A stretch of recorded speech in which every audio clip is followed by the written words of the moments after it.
दोस्तों हमारे चैनल दर्पण ज्ञान सागर में आप सभी का स्वागत है।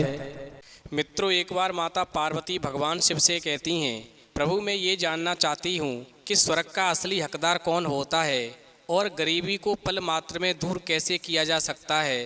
फिर भगवान शिव कहते हैं, पार्वती इन दोनों प्रश्नों के उत्तर बताने से पहले मैं तुम्हें एक छोटी सी कहानी सुनाता हूँ। यदि तुमने कहानी को पूरा और मन से सुना तो निश्चित ही तुम्हें तुम्हारे दोनों ही प्रश्नों का उत्तर मिल जाएगा और तुम्हारा मन संतुष्ट हो जाएगा।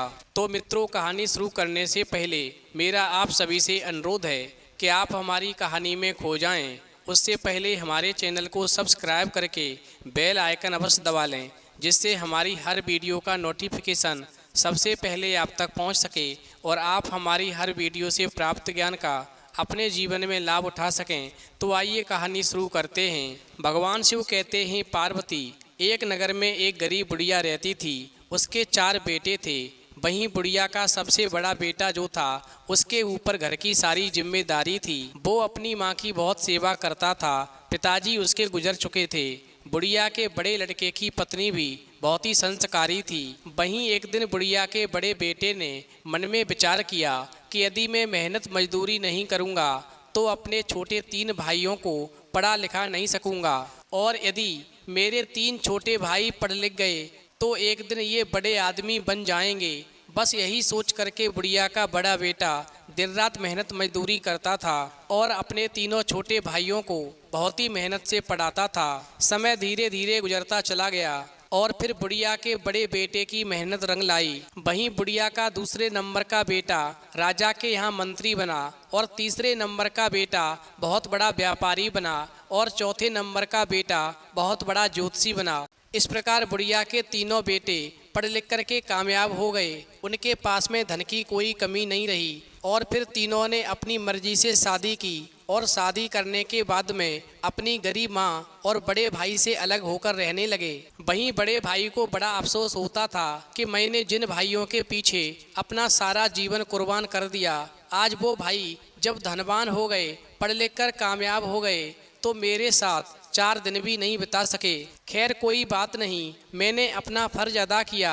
उनके नसीब में था वो उन्हें मिला, और मेरे नसीब में था वो मुझे मिला। भगवान शिव कहते हैं, पार्वती इस प्रकार समय धीरे धीरे गुजरता गया। वहीं कुछ दिनों के बाद में एक सन्यासी महात्मा उस गरीब बुढ़िया के द्वार पर भिक्षा मांगने के लिए आए। फिर उस गरीब बुढ़िया ने उन सन्यासी महात्मा को पेट भर के भोजन कराया। वहीं भोजन से मन तृप्त हो जाने के बाद में वो सन्यासी महात्मा कहने लगे, तुम इतनी गरीब हो, तुम्हारे अपने पेट भरने के भी लाले पड़े रहते हैं, फिर भी तुमने मुझे आज पेट भर के भोजन कराया है। इसलिए आज मैं तुम्हें एक ऐसा उपाय बताता हूँ जो तुम्हारी बड़ी बहू को करना है। यदि तुम्हारी बड़ी बहू ने एक काम कर लिया, उसी दिन से समझो तुम्हारी गरीबी दूर हो जाएगी। वहीं गरीब बुढ़िया कहने लगी, फिर तो महाराज जी आप अवश्य बताएं। और फिर ऐसा कहकर के गरीब बुढ़िया ने अपनी बड़ी बहू को बुलाया और कहा, ये संत महाराज जी जो भी तुम्हें नियम बताएं, उस नियम का तुम पालन जरूर करना। फिर बुढ़िया की बड़ी बहू से महात्मा जी कहने लगे, जो स्त्री अपने पति के सामने 5 श्रृंगार करती है, उसकी गरीबी पल मात्र में मिट जाती है।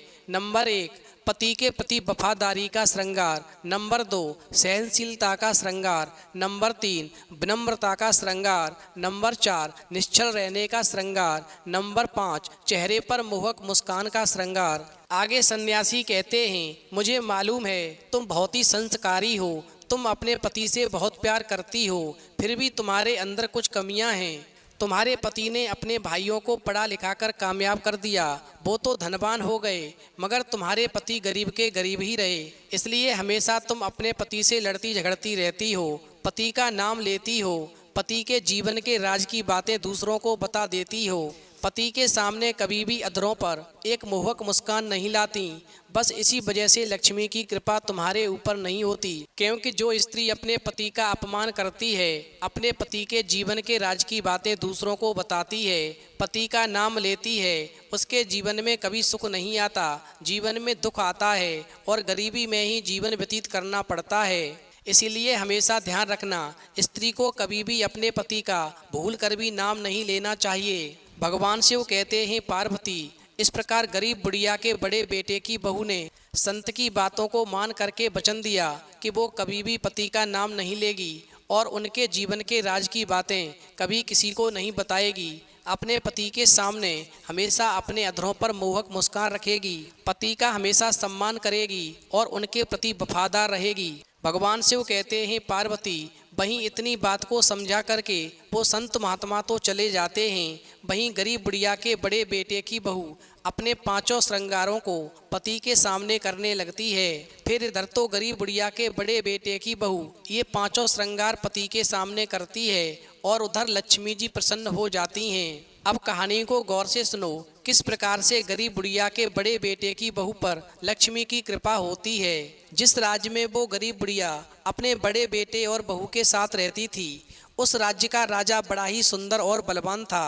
उसका महल बड़ा सुंदर था, उसकी बहुत सी रानियां थीं, सब रानियां बड़ी सुंदर थीं, मगर उसकी पटरानी तो बहुत ही सुंदर थी और राजा उसे बहुत चाहता भी था।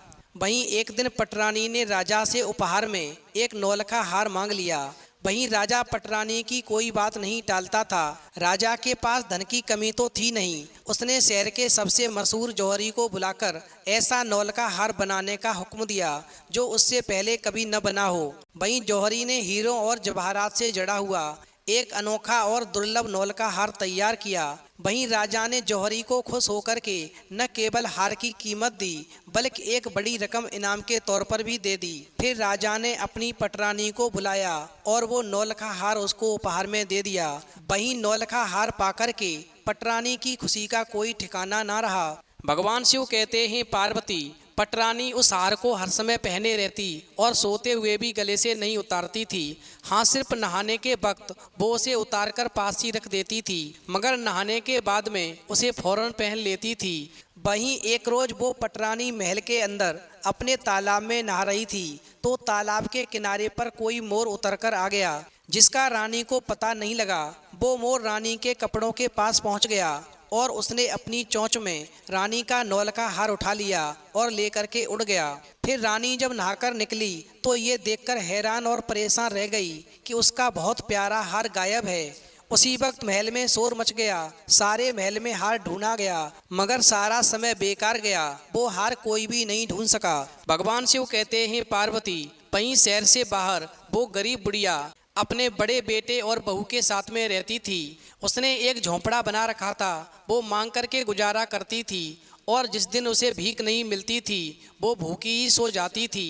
उसके झोंपड़े की छत पर दुनिया भर का कूड़ा कबाड़ पड़ा रहता था। उसी कबाड़ में जाने कब से एक मरा हुआ सांप भी पड़ा था। वहीं लक्ष्मी की कृपा हो जाने से वो मोर जो था उड़ करके उस बुढ़िया की छत पर पहुंच गया और नौलखा हार को चोंच में दबाए हुए बुढ़िया की छत पर बैठ गया। वहीं मोर ने जब छत पर सांप देखा तो नौलखा हार जो था बुढ़िया के झोंपड़े की छत पर कूड़े में डाल दिया और सांप को चोंच में पकड़ करके उड़ गया। उधर पटरानी का रो रो कर बुरा हाल हो गया। राजा ने उसी तरह का दूसरा हार फौरन बनवाने का वादा किया, मगर पटरानी को तो सिर्फ वही हार चाहिए था। राजा ने आखिरकार सारे शहर और आसपास के इलाकों में डोडी पिटवा दी कि जो कोई पटरानी का हार ढूंढ कर लाएगा उसे मुंह मांगा इनाम मिलेगा। वहीं ये ढिंढोरा गरीब बुढ़िया ने भी सुना और उसने सोचा कि वो भी क्यों ना हार की तलाश करे, शायद उसकी किस्मत जग जाए। फिर तो उस गरीब बुढ़िया ने उसी समय से उस नौलखा हार की तलाश शुरू कर दी।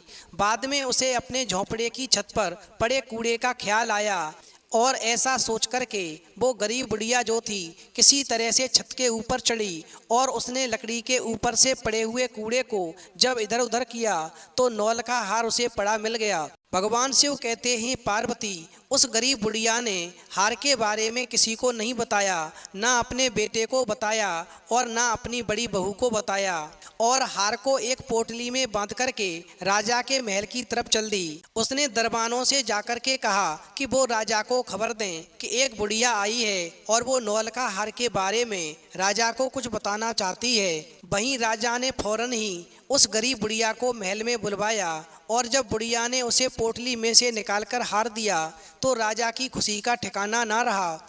वहीं राजा ने फौरन अपनी पटरानी को बुलाया और नौल का हार उसे थमा दिया। इधर राजा ने बुढ़िया से कहा, तुम्हें जो भी मांगना है मांग लो, धन, आलीशान मकान, हीरे जवाहरात, जो भी चाहोगी मिलेगा। फिर तो बुढ़िया हाथ जोड़कर कहने लगी, राजन, मैं सिर्फ ये चाहती हूँ कि आप पूरे राज्य में ये मुनादी करा दें कि परसों दिवाली के दिन सब लोग रात में अंधेरा रखें, कोई भी अपने घर पे दिया ना जलाए, सारे राज्य की रुई और तेल मेरे घर में आ जाए और मेरे ही घर उजाला हो। वहीं राजा इस मांग पर पहले तो बड़ा हैरान हुआ, मगर उसने अपने पहले ऐलान के अनुसार बुढ़िया की बात मानकर ये आज्ञा दे दी कि दिवाली के दिन बुढ़िया के सिवा और किसी के घर में रोशनी नहीं होगी, कोई भी अपने घर में रोशनी नहीं करेगा। भगवान शिव कहते हैं, पार्वती, इधर दिवाली आई मगर राजा की आज्ञा के अनुसार सारे नगर में किसी के घर में भी रोशनी नहीं हुई, सिर्फ बुढ़िया के झोंपड़े में रोशनी हुई थी। वहीं दिवाली वाले दिन जिस घर में प्रकाश होता है उस घर में लक्ष्मी जी अवश्य जाती हैं। फिर तो दिवाली वाले दिन लक्ष्मी जी सिर्फ उस बुढ़िया के घर में पहुंची और उसका दरवाज़ा खटखटाया। वहीं बुढ़िया समझ गई कि लक्ष्मी जी आई हैं और फिर बुढ़िया ने दरवाज़ा खोल दिया। वहीं दरवाज़ा खुलते ही और लक्ष्मी जी को देखते ही बुढ़िया के घर में बरसों से बैठा हुआ दलिद्र भाग गया और फिर लक्ष्मी जी ने जिस भी वस्तु को छुआ वो सोने की हो गई। वहीं गरीब बुढ़िया धनवान हो गई और अपने बड़े बेटे और बड़ी बहू को अपने गले से लगा लिया। भगवान शिव कहते हैं, पार्वती, इस प्रकार समय धीरे धीरे गुजरता गया। बुढ़िया गुजर गई, वहीं बुढ़िया के चारों बेटे भी बूढ़े हो गए और एक समय ऐसा आया कि उन चारों की मृत्यु भी हो गई। वहीं मरने के बाद जब स्वर्ग के द्वार पर बुढ़िया के चारों बेटे खड़े थे, इनमें पहला राजा का मंत्री था, दूसरा एक व्यापारी था और तीसरा एक ज्योतिषी था और चौथा एक आम आदमी यानी मजदूर था। वहीं किसी को भी ये नहीं पता था कि कौन स्वर्ग के अंदर प्रवेश कर पाएगा और कौन वहीं से वापस लौटा दिया जाएगा। इस प्रकार गरीब बुढ़िया के चारों बेटे स्वर्ग का दरवाज़ा खुलने का इंतजार कर रहे थे और आपस में बातें कर रहे थे। तो बुढ़िया का वो बेटा जो राजा का मंत्री था सबसे पहले अपनी बात करने लगा कि मैं तो बहुत प्रख्यात राजा का मंत्री हूँ, मैंने धरती पर अपना बहुत नाम कमाया है, इसलिए पूरी संभावना है कि मैं ही स्वर्ग में जाऊँगा। फिर गरीब बुढ़िया का दूसरा बेटा जो व्यापारी था, फिर व्यापारी ने अपनी बात सामने रखी और कहने लगा, मैंने धरती पर खूब धन कमाया और उस धन से मैंने सैकड़ों लोगों की मदद की, इसीलिए मैं ही स्वर्ग का हकदार हूँ। इसके बाद बुढ़िया का तीसरा बेटा जो एक ज्योतिषी था वो कहने लगा, चाहे तुम कुछ भी सोच लो, लेकिन ये बात तो तय है कि स्वर्ग के दरवाजे खुलेंगे तो सिर्फ मेरे लिए, क्योंकि सब जानते हैं ज्योतिषी दिन रात भगवान को याद करते हैं, इसलिए स्वाभाविक है कि स्वर्ग में ज्योतिषी का ही स्वागत किया जाएगा। भगवान शिव कहते हैं, पार्वती, इस प्रकार जब सबने अपना अपना पक्ष रख दिया तब सबकी नज़र बुढ़िया के चौथे बेटे पर पहुंची जो एक मजदूर था, जो चुपचाप अपनी नज़रें नीचे झुकाए बिना कुछ बोले वहीं खड़ा हुआ था। वो मन में सोचता रहा कि मैं तो मजदूर हूँ, भला मुझे स्वर्ग कैसे मिल सकता है, इसलिए मैं अपने तीनों छोटे भाइयों के सामने ना बोलूँ तो ही अच्छा है। फिर समय के साथ में स्वर्ग का दरवाज़ा खुला और वहाँ पर एक देवदूत आकर खड़ा हो गया। वहीं देवदूत के हाथों में एक पुस्तक थी जिसमें चारों भाइयों के कर्मों के बारे में लिखा हुआ था। फिर तो देवदूत ने सबसे पहले बुढ़िया के उस बेटे को बुलाया जो राजा का मंत्री था और उसको पूछा, तुम बताओ, तुमने अपने जीवन में क्या क्या अच्छे कर्म किए हैं, मैं उन्हें इस पुस्तक में देख कर के फैसला करूँगा कि तुम्हें अंदर आने देना है या नहीं। फिर तो राजा के मंत्री ने कहा, मैं जिस राजा के राज्य में मंत्री था उस राज्य के सभी लोग खुशहाल थे, सभी बड़े आनंद से रहते थे, मैंने उन्हें कभी भी किसी चीज़ की कमी नहीं होने दी, यही मेरे अच्छे कर्म हैं। भगवान शिव कहते हैं, पार्वती, फिर देवदूत ने अपनी पुस्तक में देखा और देखने के बाद बुढ़िया के उस बेटे से कहा जो राजा का मंत्री था, तुम सच बोलते हो, तुमने अपने राज्य की प्रजा को बहुत ही सुखी रखा था, लेकिन तुमने अपने राज्य की सीमा बढ़ाने के लिए जितने युद्ध किए थे उन युद्ध की वजह से हजारों सैनिकों ने अपनी जान गंवा दी थी। उन हजारों सैनिकों के परिवार के दुख का कारण तुम ही बने थे, इसलिए तुम स्वर्ग में नहीं आ सकते हो। फिर देवदूत ने बुढ़िया के उस बेटे से बात की जो एक व्यापारी था। वहीं व्यापारी से जब देवदूत ने पूछा कि तुम्हारे अच्छे कर्म क्या हैं, तो व्यापारी ने कहा, मैंने सैकड़ों लोगों को खाना खिलाया है, कई आश्रमों में दान किया है, कई निराश्रित लोगों के लिए घर बनाकर दिया है, यही मेरे अच्छे कर्म हैं। फिर तो देवदूत ने अपनी पुस्तक में ध्यान से देखा और देखने के बाद में बुढ़िया के व्यापारी बेटे से कहा, तुम्हारा कहना भी ठीक है, तुमने बहुत दान धर्म किया है, लेकिन ये दान धर्म तुमने जिन पैसों से किया है, उन पैसों को कमाने के लिए तुमने ना जाने कितने झूठ बोले हैं, कितनी हेरा फेरियाँ की हैं और कितनी मिलावटें की हैं, इसीलिए तुम भी स्वर्ग में नहीं आ सकते हो। भगवान शिव कहते हैं, पार्वती। इसके बाद देवदूत ने बुढ़िया के उस बेटे से पूछा जो एक ज्योतिषी था, तुम बताओ तुमने क्या अच्छे कर्म किए हैं जिससे तुम्हें स्वर्ग में स्थान मिले। वहीं ज्योतिषी कहने लगा, मैंने अनगिनत लोगों को ज्ञान दिया है, हजारों यज्ञ और पूजाएं की हैं और दिन रात भगवान का जाप किया है, इससे अच्छे कर्म और क्या हो सकते हैं। वहीं देवदूत ने अपनी पुस्तक के अंदर झांककर देखा और ज्योतिषी से कहा, आपने जितने भी लोगों को जो भी ज्ञान दिया है, उन बातों पर खुद कभी अमल नहीं किया।